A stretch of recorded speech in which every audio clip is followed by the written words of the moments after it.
very much, first of all, for organizing this workshop and, of course, for considering me as a speaker. So I will give a very short introduction into what an NV center is. If this is too trivial or if you all noticed, then please just interrupt me. The NV center is one out of many, many different color centers that a diamond can host. It essentially consists out of a nitrogen atom that you place instead of a carbon atom. And next to it, you just leave an empty lattice site, and this together creates what we call the NV center. It's a fluorescent defect. It's a color center, which means you can excite it optically in a very broad range. So it has a very broad absorption spectrum, and you can off-resonantly excite it, for example, with green laser light. And then you get a fluorescence that is very broad again and ranges from roughly 600 to 800 nanometer in the orange part of the spectrum. On the right side, you see a diamond with lots of NV centers glued to an optical fiber, and you see the green excitation light coming from the top, and you see the glowing of many NV centers in this orange spot next to it. What makes it now interesting and maybe separates it from all the hundreds of other color centers that exist in diamond is the fact that you can use it for a wide range of sensing applications. And this you can understand when you look at the level structure of the NV center. So you can see a triplet ground state, an excited state, and a singlet state here on the side. And now what happens is that if you excite this optically, this color center, you excite it no matter for which state you start, you excite it with a spin conserving transition into the excited state. And then it depends whether you are in one of these ms ±1 states, in which case there is a strong probability that you decay over the singlet state, which is non-radiative. However, if you end up in the ms0 state, you have a radiative decay, which just relaxes down to the ms0 ground state.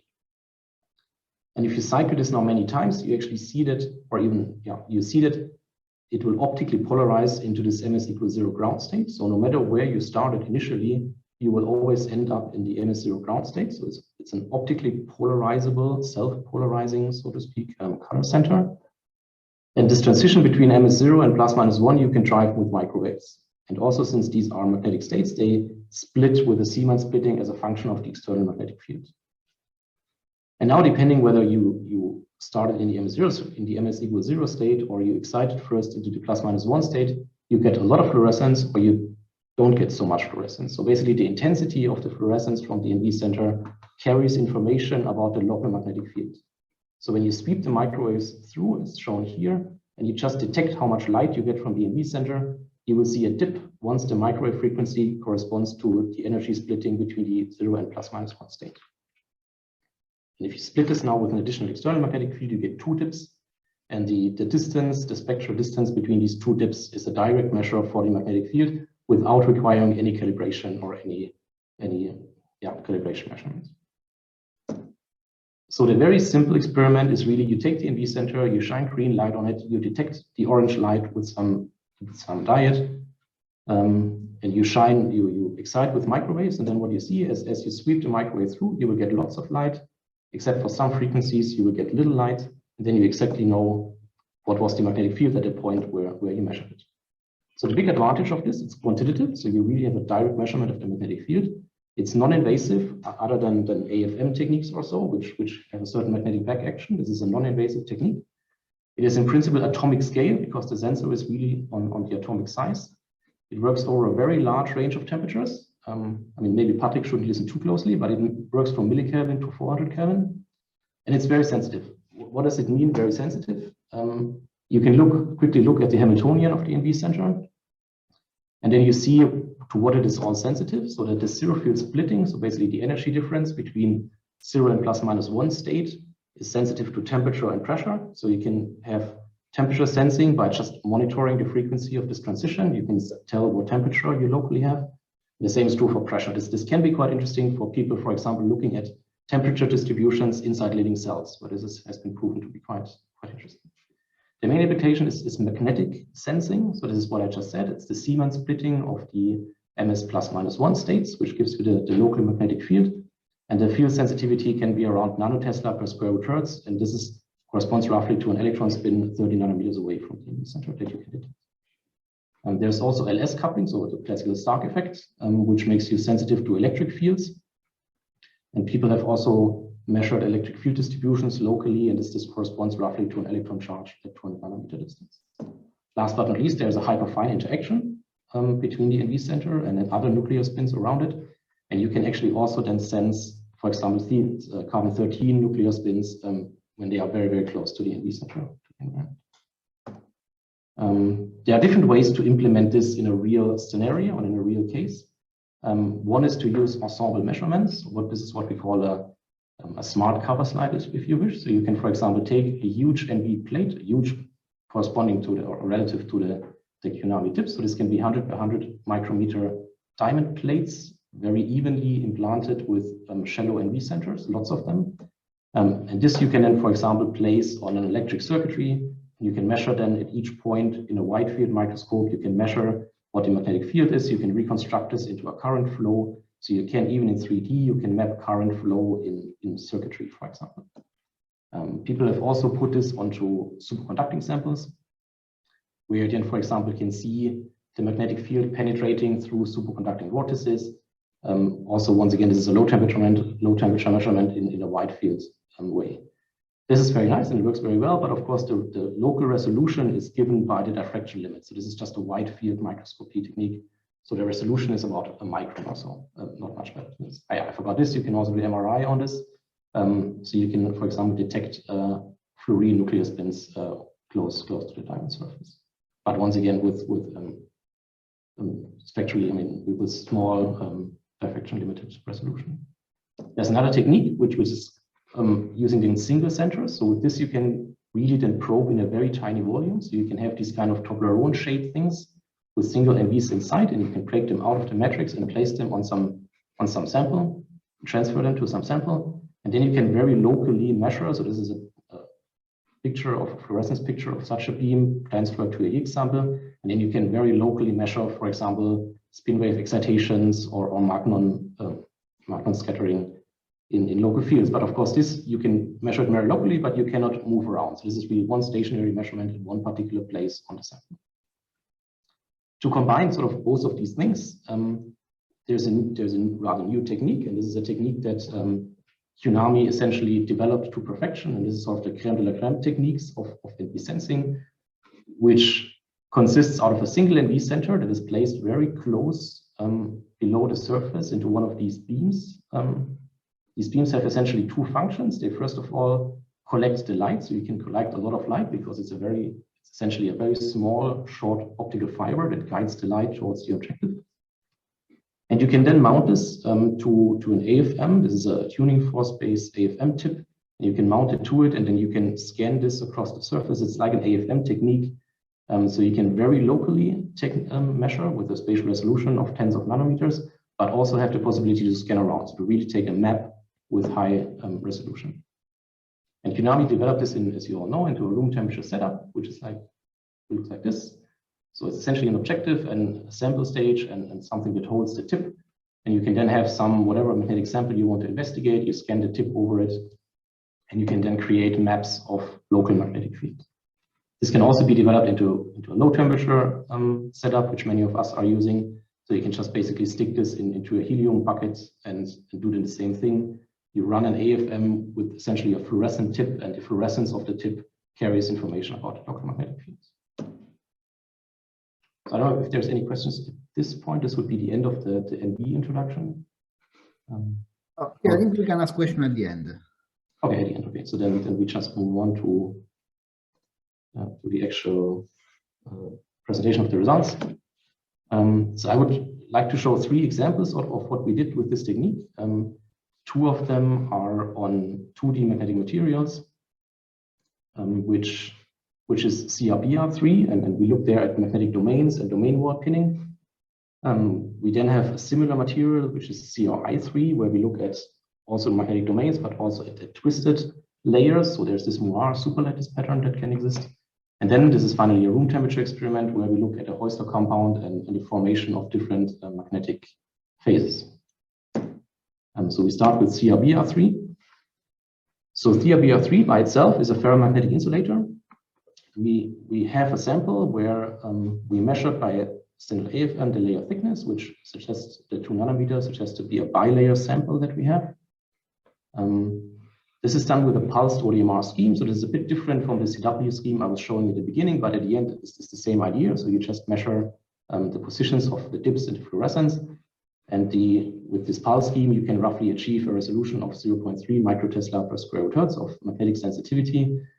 The advantage of this is also that you're actually measuring in the dark, so that the actual phase accumulation of the NV center happens in the dark, so you don't need to worry about the laser light exciting spin waves in the sample or something like this. So it's even less invasive than the method I showed before. So this is now our first example. So we put this into our price set. We moved one of the Cunami tips above it. And this is the map that you see here. So this is really a point-by-point map. So in each point, we took an ODMR spectrum. We looked at the position of the two peaks. From that, we know the magnetic field, and this is what's plotted here. So this is just a stray magnetic field map of the surface of the sample that we see.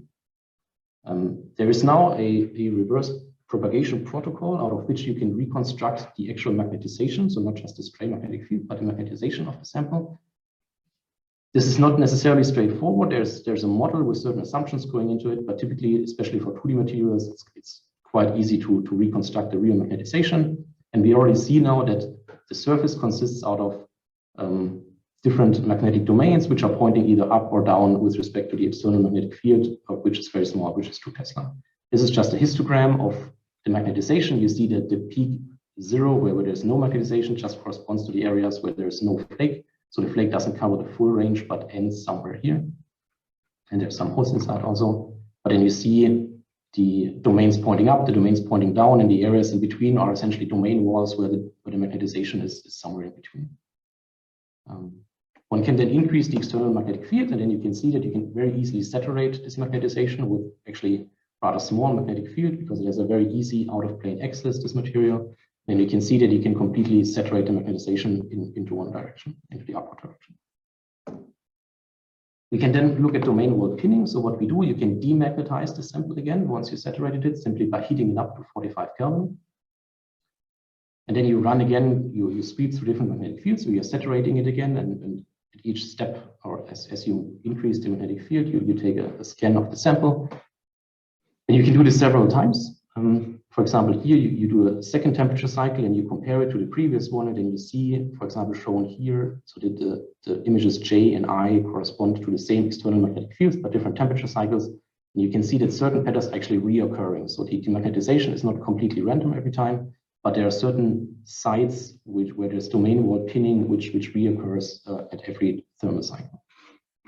You can plot then the magnetization as a function of the external magnetic field, where you get this kind of coercive behavior. And actually the steepness of the beginning here tells you a little bit about how much domain wall pinning you have. The more domain wall pinning you have, the harder it is to magnetize the sample. And then you will have a rather, this corresponds to the slope of this curve, essentially. So this gives you a very local information about pinning sites and how the magnetization happens for each temperature cycle. You can also look at magnetic hysteresis. So we sweep the magnetic fields up and down, and you can, of course, get a hysteresis curve, which is sort of what you would expect. But now you can actually get a hysteresis curve for essentially every individual point on the sample. So not just a bulk measurement where you look at everything together, but you can see that the magnetic hysteresis behavior is actually a function of the local point where you are. So if you just summarize over the entire scan area, you get this black curve. But you see, for example, this area number 2 has a distinct different hysteresis behavior, which also you see in the red curve in the hysteresis behavior. And this can be, there are certain defects around it. So you can see here around this number 2, we see there's a bunch of pinning sites around it, which will most likely cause this area to have a different coercive behavior compared to the rest of the sample. So you can have a local variation in the coercive field that you can then resolve. This brings us to the next material. So this is now twisted chrome I3. Which has an interesting stacking behavior. So if you stack 2 layers of CRI3 on top of each other, the result, or the magnetic ground state actually depends a bit how you stack it. So there's monoclinic stacking, which, as you can see here, results in an antiferromagnetic ground state. But there's also this homohedral stacking, which results in a ferromagnetic ground state. And so it is known that 2 layers CRI3 can have different magnetic behavior depending on how you stack it. So if you now take 2 single layers and put them on top of each other with a slight tilt angle in between, you get something like this. And then you can very easily convince yourself that you actually get a periodic coexistence of antiferromagnetic domains and ferromagnetic domains, depending on which spot of the flake you look at, because of this twist angle, because you have both monoclinic and homohedral configuration on the same sample, on the same plane. And this is what we did. So we have a sample which is 2 single layers of CRI3 twisted by an angle of 0.2 degrees. This is essentially a Moog measurement here. So this tells you something about magnetic behavior, but once again without high spatial resolution, just with diffraction limited spatial resolution. If we then look at the behavior of these flakes, if we just look at a simple monolayer at first, and we sweep the external magnetic field, you see actually a textbook example of a ferromagnet. So it's what you would expect if the spins are flipping. You have very steep transitions, which means that the material has good crystal quality. And this is just exactly what you would expect for a single layer. If we now look at a bilayer, so 2 layers on top of each other, but not twisted, so that's what I mean by pristine, you get also a typical behavior you would expect for this kind of layered antiferromagnet, where for high fields, you can polarize it in one direction, you can slip it into the other direction, but there's a certain range in between where you have layered antiferromagnet material. If you then look at twisted bilayer, you get kind of a mixture of the two. So you see that there's some similarities with the monolayer case, with a ferromagnetic case, but there's also some similarities with just a layered antiferromagnet. So this already suggests that indeed this is sort of a mixture of ferromagnetic and antiferromagnetic domains going on in the sample. Of course, without much information about the local structure, but this already tells you that there's something interesting going on, which means it's time to bring out the tip and have a look at what happens locally to this material. And this is what we did. So this is once again just a Moog image for orientation. The red part is this twisted bilayer stuff. There's a small crack here where it's just a single layer. And we decided to go to this region because we then can look at single layers and double layers, twisted double layers at the same time. So we scanned exactly this area, now once again with the AFM tip. And then you can see, this is once again the stray magnetic field map, like shown before, which you then once again can recalculate into a real magnetization map. You can see the single layer part here in the center, and you can see the twisted 2-layer around it. You immediately see the improvement in spatial resolution, right? This is very obvious. But you can also now see how this becomes quantitative, because you can say that the magnetization for a single layer is about 15 Bohr minus per nanometer square, which you would expect, which are also literature values for it. And then on the twisted double layer, you can see certain areas which have 0 magnetizations. These are then the antiferromagnetic domains. And there are certain areas which have twice the amount of a single layer, which are then ferromagnetic domains, where this comes together. You can swap the external, you can swap the external magnetic field, so you can switch in the other direction. You can see once again the single layer part, which is up here, behaves like a ferromagnet, so it simply flips around once you change the external magnetic field. However, the areas that are inside the twisted double layer, most of them remain in the previous state, which once again suggests that this magnetic pattern is really due to a local stacking arrangement that you have here in this flake. What we do not see, unfortunately, is a periodic modulation between antiferromagnetic and ferromagnetic pattern, right? I mean, when we look at this is what we were hoping for. That as a function of space, you're sort of periodically changing from ferromagnetic to antiferromagnetic patterns. This we do not see. We see a rather random arrangement of these patterns. One can only speculate what the reason for this is. It is one should say that CRI3 is, other than, for example, graphene, a very soft material, which makes lattice reconstruction more likely once you put them on top of each other, and also have defects dominating this behavior. So this is what we think is causing the fact that we don't see this regular pattern. What you can do instead actually is not just stack 2 single layers on top of each other, but stack multi-layers on top of each other. If you stack 2 double layers on top of each other and twist them, you can actually convince yourself very easily that this will not see anything, because you will always have antiferromagnetic order no matter what. So if you do this game here with 2 double layers, you will see that it will always have the same arrangement everywhere. So this is not really interesting to look at. But you can stack 2 triple layers on top of each other. And since you have then always one layer of uncompensated spins for each of the two, you can then get a very similar behavior. You can get a very similar behavior like in a single layer. And this is what we did. So in the next step, we looked at two trilayers stuck on top of each other. Once again, if you just look at one trilayer by itself, you again get what you expect. So you can swap the different magnetization configurations back and forth. If you look at a regular 6-layer without twist in between, you again see it gets a bit more rich now, but you can again see all these different configurations. And then we look at a twisted double layer, twisted double trilayer. And then you see this kind of mixture again, which tells you that there's something going on in terms of modulation of ferromagnetic and interferomagnetic domains. Then we once again, we take our tsunami tip and scan it above the sample. We get a stray magnetic field map. We reconstruct this into a magnetization map. And then we get certain areas which are then having 0 magnetization. This corresponds to basically an antiferromagnetic layering of the two. And one again with 30, which corresponds to this ferromagnetic coupling in between. And now, interestingly enough, this starts to become a bit more periodic. It's still not perfect. One can run simulations on this and actually do kind of an autocorrelation of the magnetization map.